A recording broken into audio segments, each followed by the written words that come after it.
Movie की शुरुआत होती है और हमें एक घर दिखाया जाता है। उसमें से कुछ लोग निकलकर ऐसे भागते हैं जैसे उन्होंने कोई भूत देख लिया हो। दरअसल उन्होंने कोई भूत ही देख लिया था। फिर एक साल बाद एक फैमिली वो घर देखने के लिए जाती है। उनको ये घर देखने के लिए बारबरा नाम की लेडी ने बुलाया था।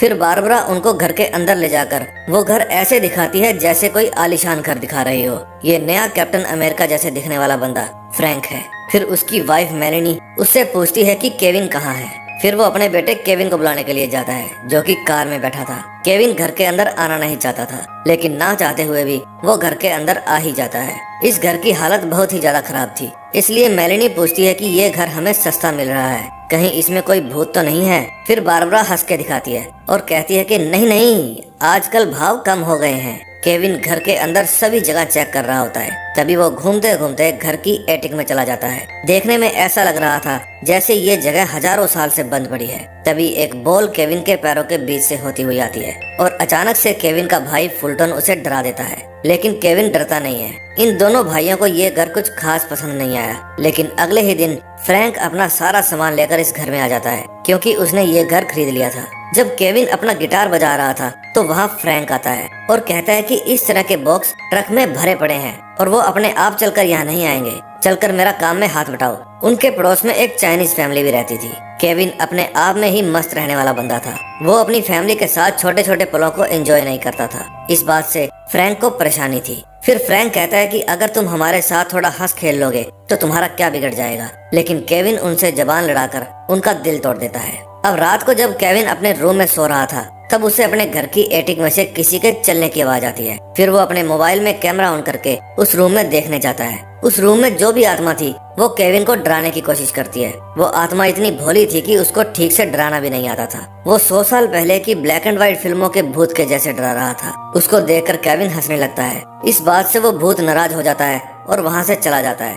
फिर अगले दिन स्कूल में केविन की मुलाकात अपनी पड़ोसन से होती है। केविन उसे बताता है कि हम आपके पड़ोसी हैं। उसका नाम जॉय था। जॉय कहती है कि अच्छा, तो तुम लोगों ने खरीदा है वो भूतिया घर। वहाँ जो भी आता है भाग जाता है। फिर स्कूल के बाद केविन फिर से अपने घर की एटिक में जाता है और उस भूत को बुलाता है। भूत फिर से आकर उसे डराने की कोशिश करता है, लेकिन केविन कहता है रुको, मेरे साथ ऐसा बिल्कुल नहीं चलेगा। फिर केविन उस भूत को अपने पास बैठने के लिए कहता है। केविन उससे पूछता है क्या तुम बोल सकते हो, तो भूत मना कर देता है। फिर केविन पूछता है क्या तुम इसी घर में मरे थे, लेकिन वो भूत गर्दन हिलाकर कहता है कि मुझे याद नहीं। फिर केविन कहता है आज से मैं तुम्हें आर्नेट कहकर बुलाऊंगा क्योंकि तुम्हारी शर्ट के ऊपर लिखा है। फिर केविन उससे हाथ मिलाने की कोशिश करता है लेकिन नहीं मिला पाता।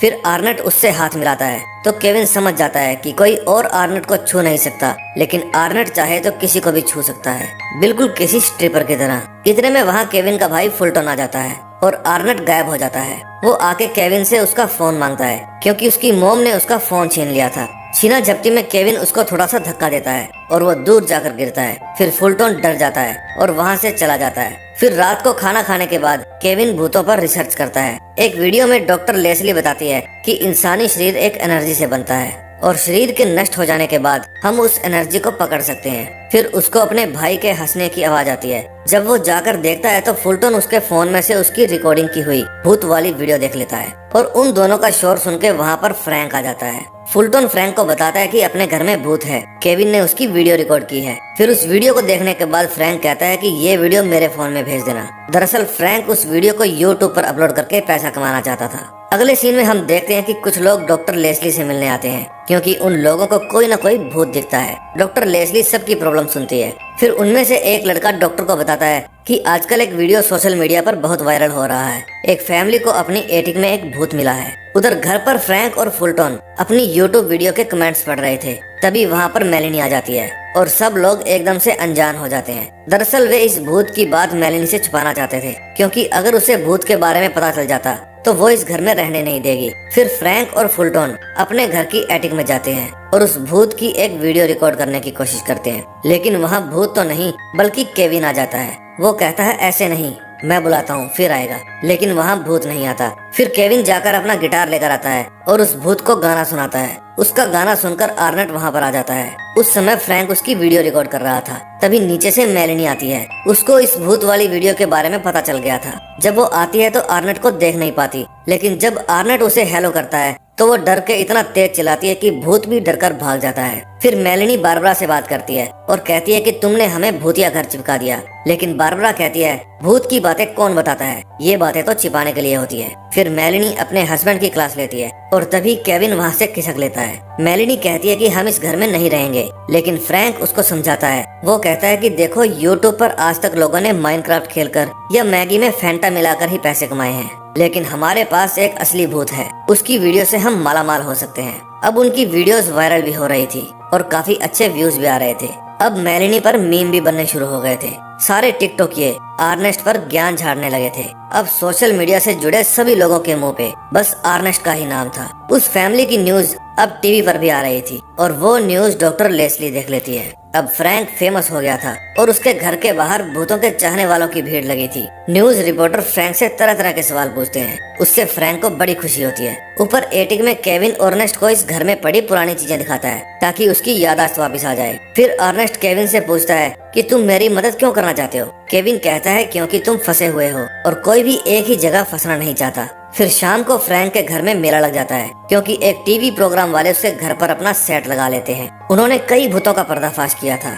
फिर उस शो की होस्ट जूडो रोमानो फ्रैंक को कहती है कि अपने भूत को जल्दी से तैयार करो। फ्रैंक कहता है कि हमारा भूत तैयार है, बस आता ही होगा। उधर केविन अर्नेस्ट को सिखा रहा होता है कि किस तरह से डराया जाता है, एकदम खतरनाक भयानक तरीके से। फिर वहाँ पर फ्रैंक आता है और अपने बेटे केविन को कहता है कि जल्दी से अर्नेस्ट को लेकर नीचे आओ। नीचे जूडो रोमानो अर्नेस्ट का वेट कर रही थी, लेकिन अर्नेस्ट वहाँ पर नहीं आता। फिर जूडो रोमानो पैकअप करने के लिए बोलती है, लेकिन तभी वहाँ पर एंट्री होती है अर्नेस्ट की, जो कि फुल धमाकेदार तरीके से आता है। आते ही अर्नेस्ट अपनी जबरदस्त एक्टिंग से सभी लोगों को डरा देता है, लेकिन जूडो रोमानो बिल्कुल भी नहीं डरती। फिर अर्नेस्ट उसे भी ऐसे डराता है कि वो खिड़की तोड़कर नीचे कूद जाती है। सबके जाने के बाद फ्रैंक केविन को डांटता है। तभी वहाँ पर फुलटन आता है और कहता है कि हमारे 6 मिनट में 20 लाख व्यूज आ गए हैं। अब फ्रैंक खुश हो जाता है। अब उनकी भी सारी वीडियो सौरभ जोशी के जैसे वायरल हो रही थी। फिर स्कूल में जॉय केविन को अर्नेस्ट के बारे में कुछ इन्फॉर्मेशन देती है और कहती है कि हमें वहाँ पर जाना होगा।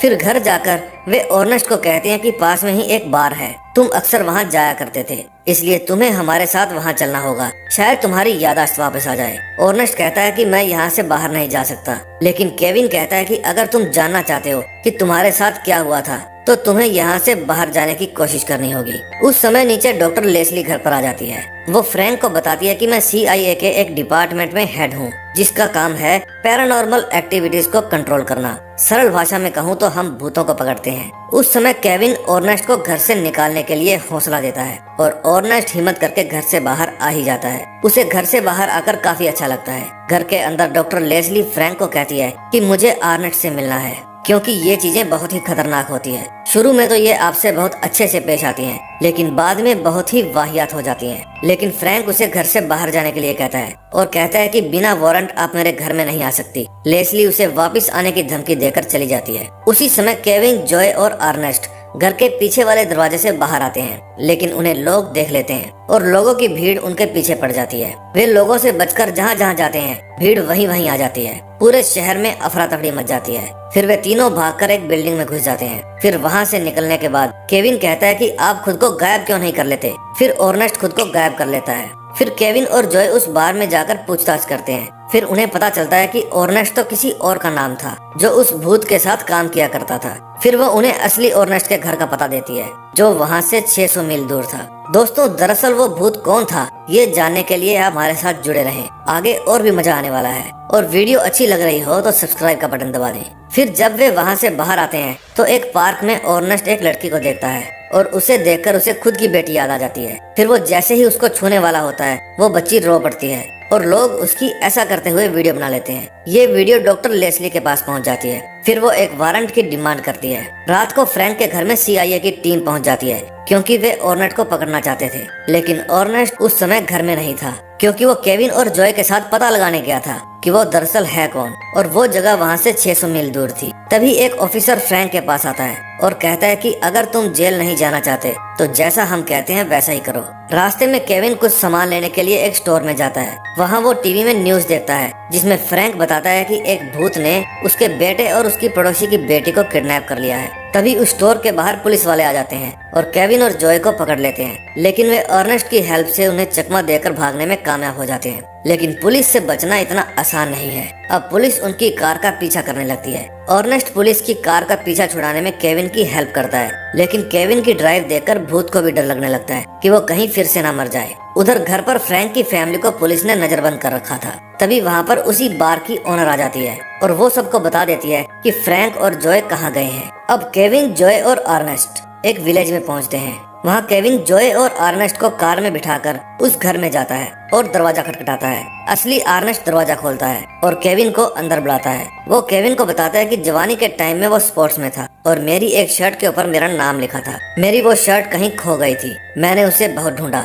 लेकिन पिछले हफ्ते जब मैंने तुम्हारी वीडियो देखी तो मैंने मेरी शर्ट एक भूत को पहने हुए देखा। दरअसल उस भूत का नाम रैंडी है। फिर वो एक फोटो दिखाता है और कहते हैं कि रैंडी के साथ में जो औरत खड़ी है वो मेरी पत्नी की बहन है। वो एक बच्चे को जन्म देते समय मर गई। मुझे और मेरी वाइफ को बच्चा नहीं चाहिए था क्योंकि हम दुनिया घूमना चाहते थे। अपनी पत्नी की मौत के बाद रैंडी बहुत शराब पीने लगा और एक दिन वो अपनी बेटी को हमारे घर पर छोड़कर कहीं चला गया और कभी वापस नहीं आया। उनकी ये सब बातें रैंडी सुन रहा था और असली अर्नेस्ट को महसूस हो जाता है और वो रैंडी को कहता है कि तुम यहीं हो ना। फिर रैंडी उसके सामने आ जाता है। इतने में बाहर से शोर की आवाज आती है। जब केविन देखता है तो बाहर पुलिस जॉय को पकड़ लेती है और दरवाजा तोड़कर घर के अंदर भी आ जाती है। डॉक्टर लेस्ली 2 गार्ड्स को साथ लेकर आती है जिनके हाथ में भूतों को पकड़ने वाली गन होती है। वे रैंडी के ऊपर फायर करते हैं जिससे उसे बहुत तकलीफ होती है। फिर पुलिस तीनों को पकड़ लेती है। केविन और जॉय को फ्रैंक के हवाले कर दिया जाता है। रैंडी को एक मशीन में रखते हैं। फिर डॉक्टर लेस्ली उससे मिलने जाती है। उसको देखकर उसकी आंखों में आंसू आ जाते हैं और ऐसा क्यों हुआ था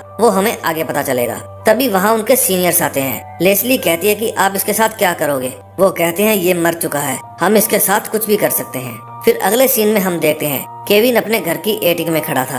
तभी वहाँ पर फ्रैंक आता है और उससे कहता है कि मैं जिंदगी भर एक बेस्ट डैड बनने की कोशिश करता रहा लेकिन नहीं बन सका, लेकिन तुमने एक अच्छा काम करने की कोशिश की, मुझे तुम पर नाज है। उधर लैब में रैंडी के ऊपर टेस्ट चल रहे थे। तभी रैंडी को याद आता है कि जब वो अपनी बेटी के साथ अपने घर में था तो अर्नेस्ट अपनी वाइफ के साथ उसके घर आया था। फिर उसकी वाइफ रैंडी की बेटी को लेकर वहाँ से चली गई और अर्नेस्ट ने रैंडी के पीछे से उसके सिर में वार करके उसे बेहोश कर दिया और उसे जिंदा ही जमीन में गाड़ दिया। इसी कारण मरने से पहले उसकी याददाश्त चली गई थी। उस समय अर्नेस्ट ने वही शर्ट पहनी थी जिसके ऊपर अर्नेस्ट लिखा था और खून लगने के बाद उसने वो शर्ट भी उसके साथ ही दबा दी। इतने में वहाँ पर मौजूद एक गार्ड फिर से रैंडी को टॉर्चर करता है, लेकिन तभी वहाँ लेस्ली आ जाती है और वही भूत पकड़ने वाली गन से गार्ड के ऊपर ही हमला कर देती है। वो रैंडी को वहाँ से भागने में मदद कर रही थी। रैंडी वहाँ से भागकर एक टैक्सी में बैठ जाता है और टैक्सी ड्राइवर उसे देखकर बहुत खुश होती है। फिर वो वहाँ से कार भगा लेती है। अब रात हो जाती है और जोरों की बारिश भी हो रही थी। तभी केविन की आंख खुलती है और खटखटाते हुए दरवाजे की आवाज सुनकर वो नीचे जाता है। वहाँ उसे अर्नेस्ट मिलता है और वो कहता है कि तुमने मुझे ढूंढ ही लिया। मैंने 50 साल पहले वो राज बनाकर रखा था। तभी उसके हाथ से एक गिलास गिर जाता है और उसकी आवाज से फ्रैंक और उसकी पत्नी जाग जाते हैं। फिर फ्रैंक बेसबॉल बैट लेकर नीचे देखने जाता है। जब वो नीचे जाकर देखता है तो अर्नेस्ट ने केविन को पकड़ रखा था और उसके ऊपर गन फोड़ कर रखी थी। वो कहता है कि ये मेरा नहीं बल्कि मेरी वाइफ का आइडिया था। उसकी बहन के मरने के बाद उसने अपनी बहन की बेटी को पालने के बारे में सोचा क्योंकि वो खुद माँ नहीं बन सकती थी। रैंडी अकेला अपनी बेटी को नहीं पाल पाता, इसलिए मेरी वाइफ के कहने पर मैंने उसको मार डाला। तभी केविन उसको चकमा देकर भागने में कामयाब हो जाता है, लेकिन वो फ्रैंक के ऊपर वार करके उसे घायल कर देता है और फ्रैंक बेहोश हो जाता है। फिर वो बाकी के मेंबर्स को मारने के लिए उन पर गोलियां बरसाता है। अर्नेस्ट केविन को ढूंढता ढूंढता घर की एटिक में पहुंच जाता है। केविन वहीं पर छुपा था। फिर वो छुपकर अर्नेस्ट पर वार करता है, लेकिन अर्नेस्ट उसके ऊपर भारी पड़ता है। फिर वो केविन को मारने ही वाला था कि तभी वहाँ पर रैंडी आ जाता है। अर्नेस्ट रैंडी के ऊपर भी वार करने की कोशिश करता है, लेकिन वो असफल रहता है। फिर रैंडी उसके कान के नीचे एक देता है और वो नीचे गिर जाता है। तभी वहाँ पर फ्रैंक आ जाता है और अर्नेस्ट भी गन लेकर केविन को मारने ही वाला था कि फ्रैंक उसको धक्का मारकर नीचे गिरा देता है। फिर वहाँ पर फुलटन और मेलेनी भी आ जाते हैं। फुलटन ने 911 पर कॉल करके पुलिस को भी बुला लिया था। अगले दिन पुलिस ऑफिसर केविन से पूछताछ करती है कि वो भूत कहाँ है और केविन कहता है कि शायद उसे मुक्ति मिल गई हो क्योंकि उसका कातिल अब इस दुनिया में नहीं रहा। फिर एंड में हम देखते हैं कि केविन और फ्रैंक रैंडी की बेटी को लेकर उसके पास जाते हैं और रैंडी की बेटी जब उससे मिलती है तो रैंडी की सारी पुरानी यादें ताजा हो जाती है। अब रैंडी की सारी इच्छाएं पूरी हो गई थी, उसका कातिल भी मर गया था और उसकी बेटी से भी मुलाकात हो गई थी। इसलिए अब वो केविन से मिलता है और फाइनली उसे मुक्ति भी मिल जाती है। दोस्तों, अगर आपको मेरी एक्सप्लेनेशन जरा सी भी पसंद आई हो तो प्लीज प्लीज प्लीज हमारे चैनल को सब्सक्राइब कर दीजिए और वीडियो को लाइक कर दीजिए। अगर आपके दिमाग में कोई बेहतर और थोड़ी अलग सी मूवी है तो आप मुझे उस मूवी का नाम कमेंट में बता सकते हैं। मैं डेफिनेटली उसको एक्सप्लेन करके आपके लिए लेकर आऊंगा। मैं आपसे मिलूंगा नेक्स्ट वीडियो में। Till then, bye bye.